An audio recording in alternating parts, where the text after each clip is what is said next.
அதாவது அந்த சிறுமியை வந்து மயக்கமான நிலையில உயிரோடு இருக்கும்போது இந்த வெட்டுப்பட்ட சம்பவம் நடத்தப்பட்டதா இல்ல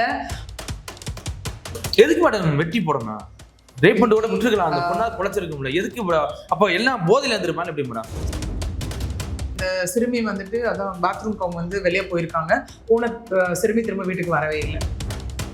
இந்த மாணவி வந்துட்டு பாலியல் வன்கொடுமைக்கு ஆளாக்கப்பட்டு துண்டு துண்டாக வெட்டி இந்த ஒரு எமர்ஜென்சி சுச்சுவேஷன்லையும் இந்த மாதிரி சீரியஸான த்ரெட் ஒரு விமனுக்கு இருக்கு, ஒரு கேர்ளுக்கு இருக்கு அப்படின்னா அவங்க வந்து ரெஸ்பெக்ட் ஆஃப் ஜூரிஸ்டிக்ஷன்.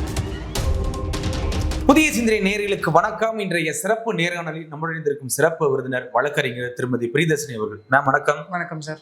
மேடம், மீண்டும் ஒரு சம்பவம். தூத்துக்குடி மாவட்டத்தில் 17 வயது சிறுமி, அதாவது +2 படிச்சுட்டு இருக்காங்க. நேற்று ஒரு நாள் லீவு.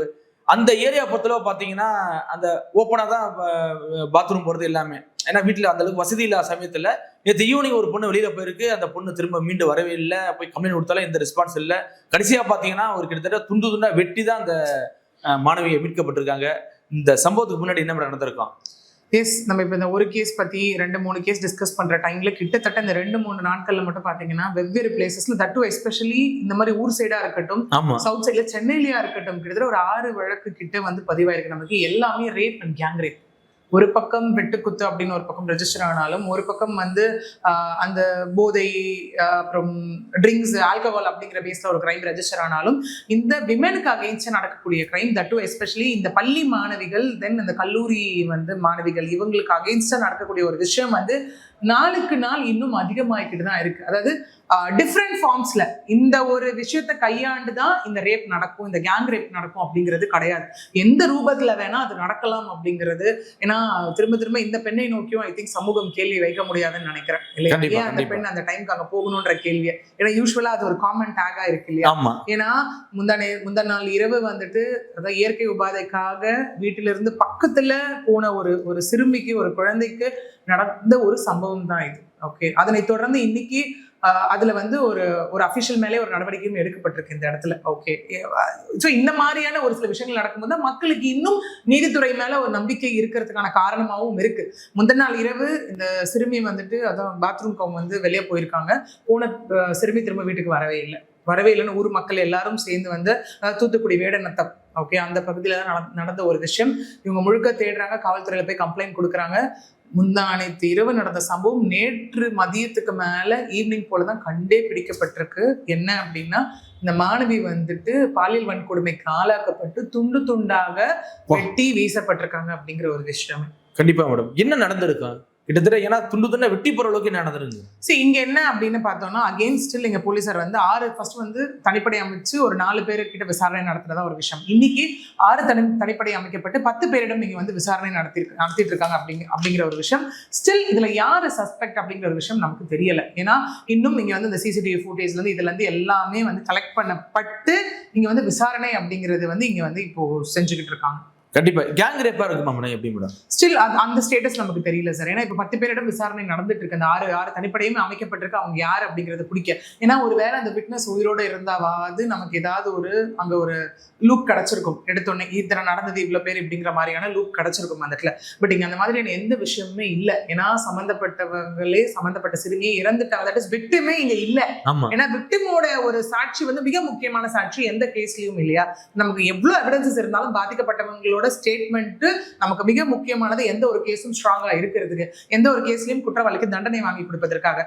பட் ஆனா இங்க அந்த மாதிரியான ஒரு விஷயம் நம்மளால இங்க பண்ணவே முடியாது. ஏன்னா அந்த மாணவி இங்க உயிரோட இல்லை. அந்த மாணவியை வந்துட்டு அகெயின் உடலை மீட்டு பிரேத பரிசோதனை அப்படின்னு இங்க என்ன அப்படின்னா, அவங்களுடைய பெற்றோர்கள் அவங்களும் வந்துட்டு சாலை மறியலில் ஈடுபட்டு இருந்தாங்க. உடலையும் வாங்க மறுத்துட்டு இருக்காங்க அப்படிங்கிற ஒரு விஷயமும் இங்க இருக்கு. பட் இப்போ அடுத்த கட்ட அகெயின் அவங்க வலியுறுத்துறதும் சீக்கிரம் வந்து நடவடிக்கை எடுக்கணும் அப்படிங்கிற ஒரு விஷயம் தான். இதுல வந்து காவல்துறையுடைய தொய்வு இருக்கு, அவருடைய பணி சரியா செய்யல. ஏன்னா கம்ப்ளைண்ட் கொடுத்தோன்னா அவரு கேட்குற கேள்வியே தப்பா இருந்திருக்கு. அந்த காவல் நிலையத்தில் ஏன் பொண்ணு இங்கே ஓடி போச்சா அப்படின்னு நிறைய கேள்வி கேட்கப்பட்டிருக்கு. நீ இங்கே வேண்டாம், போய் மகளிர் காவல் நிலையத்தில் கம்ப்ளைண்ட் கொடு அப்படின்னு சொல்லி அலக்களிக்கப்பட்டிருக்காங்க. அந்த அலக்களிக்கப்பட்ட அதான் நேரத்தில் கூட இந்த பொண்ணுடைய மரணம் நடந்திருக்கலாம் அப்படிங்கிறாங்களா மேடம்? எப்படி மேடம்? சரி, இங்க என்னென்ன பாத்தீங்கன்னா எந்த ஒரு எமர்ஜென்சி சுச்சுவேஷன்லயும் இந்த மாதிரி சீரியஸான த்ரெட் ஒரு விமனுக்கு இருக்கு, ஒரு கேர்ளுக்கு இருக்கு அப்படின்னா அவங்க வந்து ரெஸ்பெக்ட் ஆஃப் ஜூரிஸ்டிக்ஷன் எங்க வேணா போய் கம்ப்ளைண்ட் கொடுக்கலாம். Okay, அதுதான் ஜீரோ எஃப்ஐஆர் கான்செப்ட். ஓகே, அது ஐ திங்க் எல்லாருக்குமே அவரா இருக்கக்கூடிய ஒரு கான்செப்ட். அது எந்த ஸ்டேஷன்ல வேணா நீங்க போய் அப்ப போயிட்டு இல்லங்க இது எங்க ஜூரிஸ்டிக்ஷன்ல வரல, இது எங்க ஜூரிஸ்டிக்ஷன் வரல, அங்க போங்க இங்க போங்க அலக்கழிக்க கூடாது. That is what law says actually.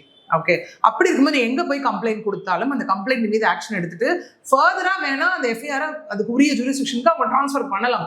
இங்கேயும் என்ன சொல்லப்படுது அப்படின்னா அந்த விளாத்திக்குளம் AWPS இன்ஸ்பெக்டர் பிரவீனா அவர்கள் வந்துட்டு சஸ்பெண்ட் செய்யப்பட்டிருக்காங்க அப்படின்னு, அதாவது தூத்துக்குடி எஸ்பி மதன் அவர்கள் இந்த உத்தரவையும் பிறப்பிச்சிருக்காரு அப்படிங்கிற விஷயம். ஏன்னா அந்த விசாரணையில தொய்வு ஏற்பட்டுச்சு அப்படிங்கிற காரணத்துக்காக இமீடியட்டா இப்போ சஸ்பெண்ட் பண்ணப்பட்டிருக்காங்கன்ற ஒரு விஷயம் ஒண்ணு. இன்னொரு பக்கம் பார்த்தோம் அப்படின்னா எஸ் நம்ம நிறைய இந்த மாதிரி கேசஸ் பத்தி பேசுவோம். ஒரு சில கேசஸ்ல வந்துட்டு ஏன்னா ஒரு பெண்ணே பெண்ணுக்காக நிக்கலன்னா வேற யாரும் வந்து நிக்க மாட்டாங்க கண்டிப்பா இல்லையா. சோ அப்படி இருக்க சூழ்நிலையில இந்த மாதிரி சில பெண் காவலர்கள் செய்யக்கூடிய விஷயம் இன்னும் மேலும் மேலும் மன உளைச்சலை ஏற்படுத்தும். முதல்ல ஒருத்தவங்க காண போயிட்டாங்களா, பதட்டத்தோட வந்து சொல்றாங்களா, அதன் மீது நடவடிக்கை எடுக்க வேண்டியது அவங்களுடைய வேலை. அதை விட்டுட்டு முதல்ல கேட்கக்கூடிய கேள்வியே வந்து அது வந்து விசாரணை நோக்கத்துல இருந்து அது வேற. ஓகே, ஏன்னா இல்ல எடுத்தோடனே வந்துட்டு யாருக்குடைய இது இருந்ததா, பழக்கம் இருந்ததா, லவ் பண்ணாங்களா, இல்ல ஓடி போயிட்டாங்களா, வச்சாங்களா அப்படிங்கிறது பிரிசம்ஷன் பேஸ்ல யாரும் எதையும் எடுத்துட்டு போகக்கூடாது. அது ஒரு காமன் மேனே பண்ணக்கூடாது அப்படின்னும் போது எப்படி ஒரு அபிஷியல் அதை பண்ணலாம்? அதானே கண்டிப்பா. அந்த ரெண்டாவது +2 எக்ஸாம் நடந்துட்டு இருக்கு, நேற்று ஒரு நாள் அந்த லீவு, அந்த சமயத்துல அப்பயே ஆக்ஷன் எடுத்தா கூட உயிரோட எடுத்துக்கலாம் மேடம் அந்த பொண்ணு. அதுதான் நம்ம அடுத்த விசாரணைக்குரிய ஒரு விஷயம். எப்பொழுது அந்த சிறுமியுடைய இந்த மரணமானதோ இல்ல எப்போ அந்த சிறுமி இந்த சூழ்நிலைக்கு ஆளாக்கப்பட்டால் அப்படிங்கிற ஒரு விஷயம் இருக்கு. ஓகே, ஏன்னா இந்த நைட்டு காண போறாங்க, போய் கம்ப்ளைண்ட் கொடுத்து தேடிட்டு இருக்காங்க. அந்த ஒரு டியூரேஷன் வச்சு பார்க்கும் போது இவங்க சைட்ல இருந்து ஏதாவது டிலே இருந்தது அப்படின்னு ப்ரூவ் ஆச்சு அப்படின்னா எஸ் அந்த ஒரு இம்மீடியட் ஆக்ஷன் அப்படிங்கிறது இன்னைக்கு இந்த சிறுமியோட உயிரை காப்பாத்திருக்கலாம். கண்டிப்பா ஒரு சம்பவம் நடந்துருச்சு, ஒரு ரேப்போ கேங் ரேப்போ ஒண்ணு, பட் உயிராதங்க மிஞ்சிருக்கும்ல. வாழ்நாள் ஃபுல்லா வாழக்கூடிய வாழ்க்கை நரகம் அப்படின்னாலுமே அந்த பெண்ணுடைய உயிராதங்க மிஞ்சிருக்கும். அது எல்லாமே நமக்கு ஐ திங்க் ஃபர்தர் இன்வெஸ்டிகேஷன்ல தான் தெரிய வரும். இல்ல மேடம், இப்போ எப்படி பார்த்தாலும் இந்த சம்பவம் நைட்டு ஃபுல்லா நடந்திருக்கும். ஏன்னா ஒரு கேங் ரேப் நடந்த மாதிரி தான் சொல்றாங்க, அது துண்டு துண்டா வெட்டி போட்டிருக்காங்க. அப்படிங்கும்போது அப்போ எப்படி பார்த்தாலும் ஒரு நைட்டு ஃபுல்லா அந்த சம்பவம் நடந்திருக்கா. அப்படிங்கும்போது அப்பே காவல்துறை வந்து உள்ள போய் தேடி இருந்தா கூட ஏதோ ஒண்ணு நீங்க சொல்ற மாதிரி உயிரோடாவது கிடைச்சிருக்குங்களா அந்த பொண்ணு. சோ அப்போ காவல்துறையுடைய அதாவது பணி வந்து தொய்வாயிடுச்சு.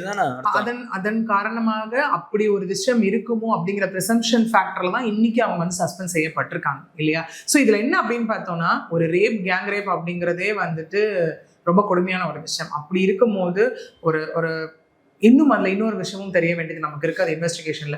அதாவது அந்த சிறுமியை வந்து மயக்கமான நிலையில உயிரோடு இருக்கும்போது இந்த வெட்டுப்பட்ட சம்பவம் நடத்தப்பட்டதா, இல்ல அந்த சிறுமி வந்து இறந்துட்டதுனால எங்க நம்ம மாட்டிப்போன்னு சொல்லி அதுக்கப்புறம் இந்த சம்பவம் நிகழ்த்தப்பட்டதான்றது எல்லாமே நமக்கு இன்னும் கிளாரிபிகேஷனா தெரியல. எதுவுமே அதை பத்தி நமக்கு தெரியல. இந்த மாதிரி ஒரு சம்பவம் நடந்திருக்கு, இந்த சம்பவம் வெளியில மட்டும்தான் வந்திருக்கே தவிர்த்து இந்த மாதிரி 10 பேரிடம் விசாரணை நடத்திட்டு இருக்காங்க, 6 தனிப்படை அமைச்சு தேடிக்கிட்டு இருக்காங்கன்ற விஷயம் மட்டும்தான். ஃபர்தரா அந்த குற்ற சம்பவத்தில் ஈடுபட்டவர்கள் பிடிபடும் போதுதான் நமக்கு உண்மையான காரணம் என்ன அப்படிங்கிறதே தெரிய வரும். எதுக்கு மேடம் வெட்டி போடணும்? ரேப் பண்ணி கூட விட்டுருக்கலாம், அந்த பொண்ணா குலைச்சிருக்க முடியல, எதுக்கு அப்ப எல்லாம் போதையில இருந்திருப்பாங்க எப்படி மேடம்? சரி, இன்னைக்கு மேபி அது ஒரு ரீசனா இருக்கலாம். ஏன்னா அந்த ஒரு ஆல்கஹால் இன்ஃப்ளூயன்ஸோ இல்ல ட்ரக்கோட இன்ஃப்ளூயன்ஸோ இருக்கும்போது உச்சநிலையில இருக்கிற ஒரு விஷயம் இருக்கும்போது அந்த ஒரு காட்டு மிராடி தனமா நடந்துக்கிற ஒரு விஷயம் இல்ல இன்னொரு பக்கம் இருந்ததுன்னா இந்த பெண் எங்கேயாவது வெளியில போய் உண்மையை சொல்லிட்டா நம்ம மாட்டிப்போமோ அப்படிங்கிற ஒரு விஷயம் இருக்கும். ஸோ இந்த மாதிரி மல்டிபிள் ஆஸ்பெக்ட்ஸ் இருக்கு. பட் அது எது ஸ்பெசிஃபைடா அப்படிங்கிறது எல்லாமே நமக்கு இன்வெஸ்டிகேஷன்ல தான் நமக்கு தெரிஞ்சுக்க வேண்டிய ஒரு சூழ்நிலை. கிட்டத்தட்ட ஒரு 17 வயது சிறுமி வந்து எக்ஸாம் நைட் போராடி இருக்கலாம், அந்த நைட் ஃபுல்லா போராடி இருக்கணும், இப்படியே நான் விட்டுக்கடா அப்படின்னு சொல்லி தாண்டி எவ்வளவு கனவுகள் இருந்திருக்கும். ஒரு எக்ஸாம் முடிய போற டைம், ஒரு +2, அதை தாண்டி வாழ்க்கையை நோக்கிய கனவுகள், தான் என்னவா ஆகணும் இல்ல இன்னொன்னு ஸ்டில் அந்த பெண்கள் அந்த மாதிரி கிராமம் சைட்ல இருந்து வெளியில வந்து இன்னும் நிறைய ஒரு விஷயத்தை யோசிக்கக்கூடிய ஒரு ஸ்டேஜ். அந்த பெண்ணினுடைய சிறுமியுடைய மனதுல எவ்வளவு கனவுகள் இருந்திருக்கணும். தன்னுடைய காலேஜ் லைஃப், தன்னுடைய அப்பா அம்மாவை இப்படி வச்சுக்கணும், தான் இதெல்லாம் சாதிக்கணும்னு இருக்கணும். இப்போ மொத்தமா ஒரு பெண்ணுடைய அந்த பெண்ணுடைய குடும்பத்துடைய ஒரு கனவே வந்துட்டு இப்போ அப்படியே போயிருச்சு இல்லையா. கண்டிப்பா மேடம். இதுல போஸ்ட்மார்ட்டம் ரிப்போர்ட்ல என்ன மேடம் வரும், என்ன எதிர்பார்க்குறீங்க? மேபி அகைன் அந்த போஸ்ட்மார்ட்டம் ரிப்போர்ட் தான் நமக்கான ஆன்சராகவும் இருக்கும் இந்த இடத்துல இல்லையா. ஏன்னா ஃபர்தர் ரெண்டு விஷயம், ஒன்று குற்றவாளிகள் பிடிப்படும் போது நமக்கு அடுத்த கட்ட விஷயம் இதில் தெரிய வரும், இன்னொன்று போஸ்ட்மார்ட்டம் ரிப்போர்ட்டை வச்சு நமக்கு அடுத்த கட்ட விஷயம் தெரிய வரும். இது ரெண்டுமே இப்போ வந்து லைக் நடந்துட்டு இருக்கக்கூடிய ஒரு விஷயம். அதுவும் ஒரு பக்கம், தேடுதல் வேட்டையும் ஒரு பக்கம் நடந்துட்டு இருக்கு. பிடிப்படும் போது நமக்கு அதற்கான விஷயம் தெரிய வரும். கண்டிப்பா மேடம், தொடர்ச்சியா சந்திப்போம். மிக்க நன்றி மேடம். நன்றி சார்.